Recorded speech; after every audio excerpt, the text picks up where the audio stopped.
তালা উপজেলার জালালপুর ইউনিয়ন কাউন্সিলের সামনে থেকে বালিয়া লোহার ব্রিজ পর্যন্ত প্রায় ৫ কিলোমিটার রাস্তা দীর্ঘদিন সংস্কারের অভাবে খানাখন্দের সৃষ্টি হয়ে একেবারে চলাচলের অনুপযোগী হয়ে পড়েছে। তাতে চরম ভোগান্তিতে রাস্তায় চলাচলরত যানবাহন, পথচারী ও স্থানীয় বাসিন্দারা। তারপরেও জীবনের ঝুঁকি নিয়ে প্রতিনিয়ত চলাচল করছে সাধারণ পথচারীরা, যার ফলে প্রায় ঘটছে ছোট বড় দুর্ঘটনা।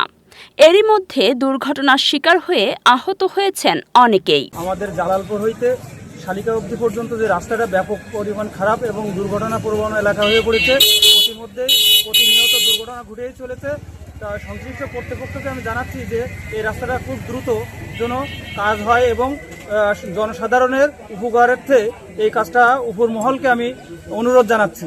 আমাদের জালালপুর হইতে শালিকা বটতলা পর্যন্ত আমাদের রাস্তাটা খুবই খারাপ এবং এই রাস্তা আজ প্রায় দীর্ঘ ৪ বছর যাবৎ খারাপ। এই রাস্তা কোনো সরকার হোক যেই হোক কেউ খেয়াল করে না।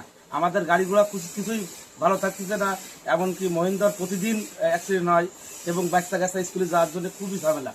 এরা কোনো দিক থেকে আমাদের এদিকে নজর দেয় না। প্রতিদিন গুরুত্বপূর্ণ এই রাস্তা দিয়ে চলাচল করেন স্কুল কলেজের শিক্ষার্থী, স্থানীয় বাসিন্দা সহ প্রায় লক্ষাধিক মানুষ। সাধারণ জনগণ বলছে, নির্বাচনের আগে ইশতিহারে নানা উন্নয়নমূলক কর্মসূচির ঘোষণা দিলেও নির্বাচনের পর বাস্তবে তার ভিন্ন চিত্র। তবে স্থানীয় ইউপি চেয়ারম্যান মফিদুল হক লিটু জানিয়েছেন, কাজ প্রক্রিয়াধীন রয়েছে। যত দ্রুত সম্ভব সরকারি বরাদ্দের মাধ্যমে রাস্তাটির সংস্কার কাজ করা হবে।